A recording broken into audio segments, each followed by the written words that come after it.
Hi guys, it's Kamil here, and this is the first review of the International Booker Prize longlisted book. Today, I'm going to talk about The Enlightenment of the Greengage Tree by Shokoofeh Azar, translated by Anonymous. However, before I get to the book itself, I think it's important to start the analysis from the historical background, as the plot of this novel is set in a very specific historical context. And I promise I'll do my best not to bore you with it, okay?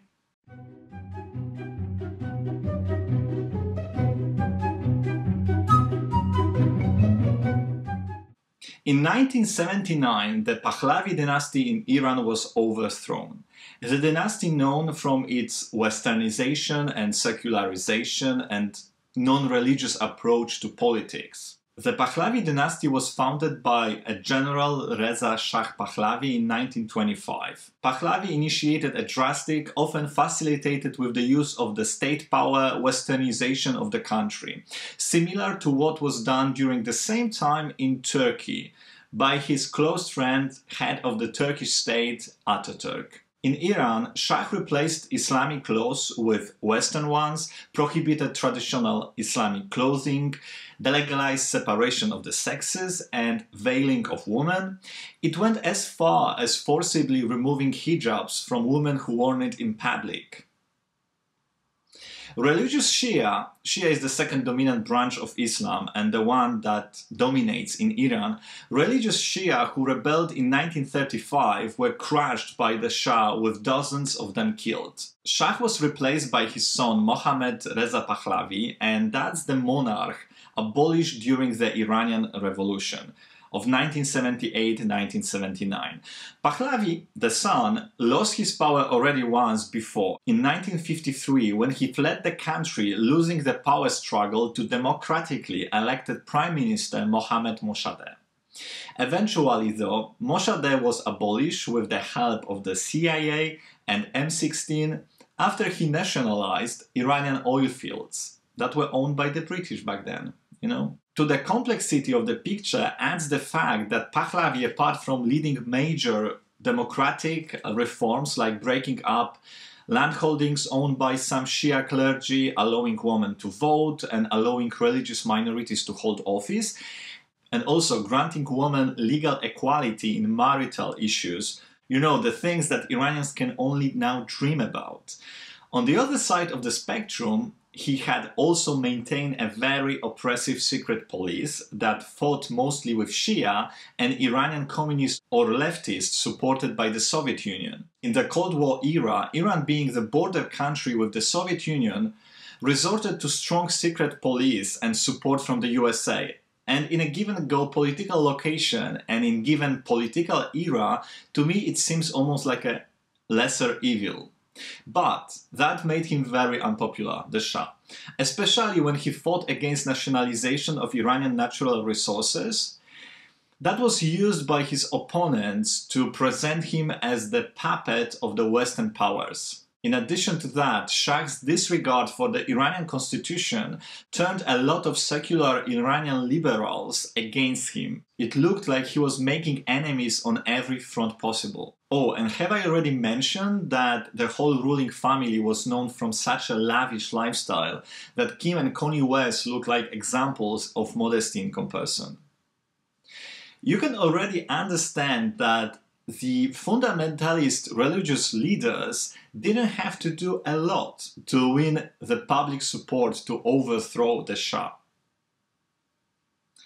Ayatollah Khomeini, already well-known Shia leader and known opposition leader, used Shah's unpopularity and the power struggle caused by the Cold War and created an ideology based on Islam, showing it as the righteous and sacred alternatives to both communism and capitalism, and sort of a liberation path from the corrupted, dehumanizing colonialism and capitalism. Add to that a few suspicious deaths of opposition leaders in the 70s, including Khomeini's son, and this one most probably was a natural death, and you have people fueled by opposition on the streets. It also didn't help that USA had a new, much more lenient President Carter. As a result of it all, the Shah was overthrown by fundamental religious leaders, and Iran Empire, with incredibly rich history and culture, became a theocracy based on Sharia law, where morality police was, and still is till today, screening the streets to prosecute immoral behaviors. You know, societies are generally quite eager to vote for anybody new coming to take the power from the ones they dislike, often not understanding that they are just jumping out the frying pan into the fire, including educated, because of Shah's reforms, women from rural backgrounds whose conservative upbringing made them look at Shah's life with reproach. And those women played a vocal role in the Iranian Revolution, as a result condemning themselves to the second-class citizens. You know, humanity, being male or female doesn't matter, never showcased as a collective a strong tendency to the virtue of logic. Then, like Saturn, the revolution devoured its children, and the rest is history. This is the historical background within which the Enlightenment of the Greengage Tree is set. Shokoofeh Azar, the author herself, is a political refugee to Australia who was a journalist in Iran, where she was 3 times sentenced to prison for her activism and writing. She was born in Iran 7 years prior to Iranian Revolution. In her interviews, she often says that Bahar, the narrator of the book, is modeled on herself when she was a child. Shokoofeh's father, similarly to the father in the novel, was an intellectual, an artist, an author, and a poet. Now, on to the plot.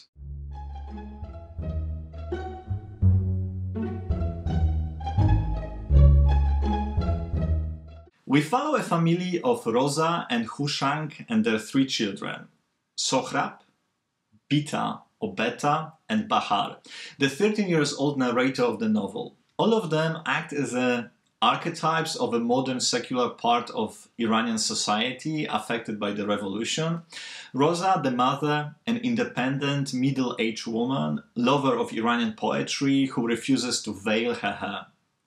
Hushang, the father, is an intellectual from a middle-upper-class family targeted by religious forces for his westernization and wealth.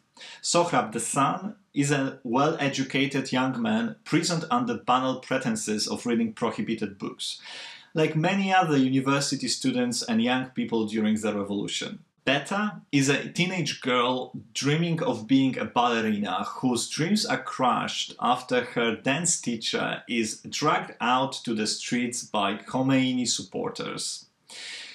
And we have Bahar, a 13-year-old girl symbolizing innocent victims of the regime. I won't spoil anything when I say, as this is shown in the first paragraph, that the novel opens with the enlightenment of the mother Rosa and the execution of Sohrab.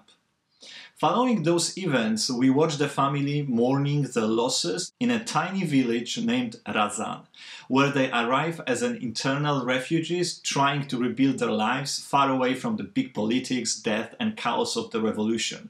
From then on, the family's life is mostly focused on escaping death. Their members migrate back and forth between Tehran and the village of Razan, both voluntarily and involuntarily, and also they would venture into other parts of the world. But whenever they manage to scavenge the scraps of peace and security, it will be always momentary. This is a magical realism novel, taken by the handful from Persian myths and culture. Usually, I'm not a huge fan of magical realism, as it's often used as a colorful, eye-catching coat, hiding a scrawny figure, but I am a huge fan of it when it's done or used so brilliantly as in 100 Years of Solitude, where it enriches the symbolism of the narration. Shokoofeh Azar introduces the reader to magical realism quite gradually, but eventually, before you are even a dozen pages or so in, it is omnipresent.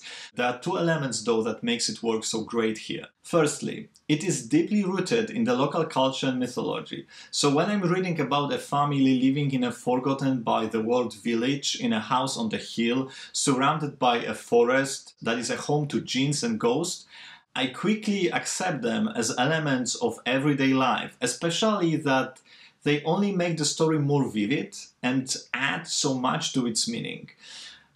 Razan, the village most of the novel takes place in, indeed feels a bit like Marquez Macondo, but that's brilliant.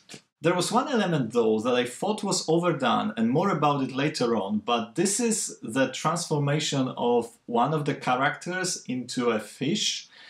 It felt pretty random, and I'm using this term talking about the novel where people turn to jeans, walk immense distances out of the blue, fall into black love, breathe out the scent of spring garden. But I'll get back to it.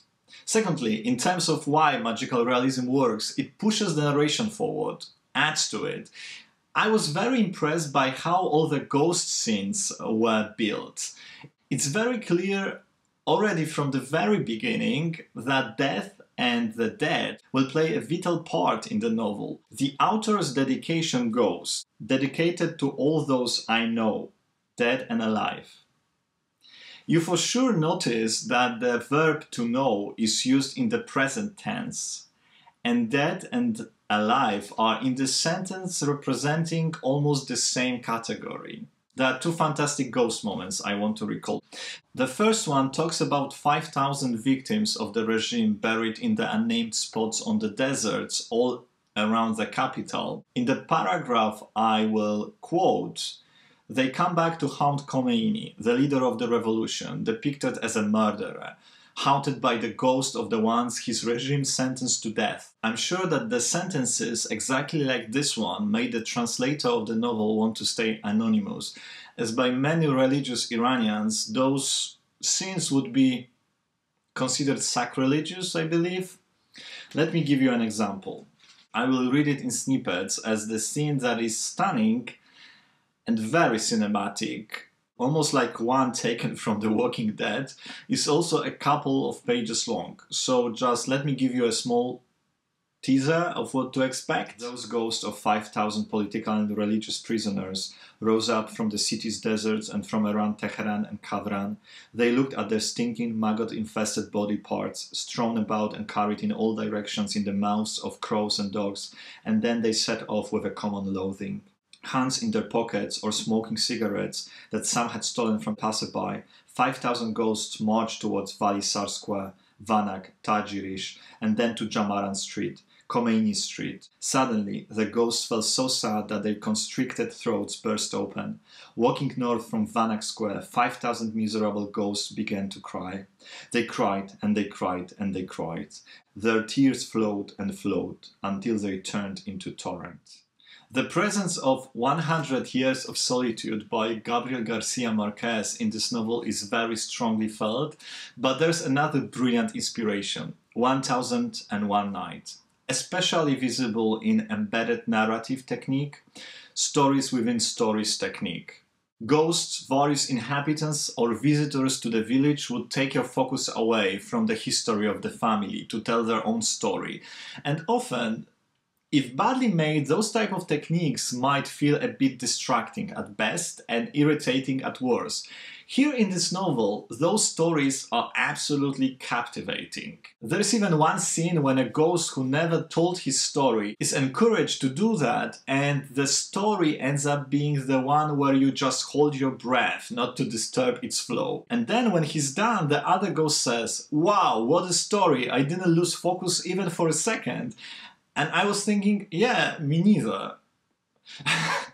The third overarching inspiration that I noticed was Zoroastrianism, an ancient Persian religion that was the dominant one until the Arab conquest. Zoroastrianism is a religion of dualistic cosmology of good and evil, to which the references are now and again appearing in the novel, but probably never so strongly as in this fragment where Zoroastrian ceremony takes place in Razan. In this scene, the inhabitants are dancing around the fire. Here, a symbol of purification through which spiritual insight and wisdom are gained. So let me find it. The villagers didn't panic or cry. They weren't afraid.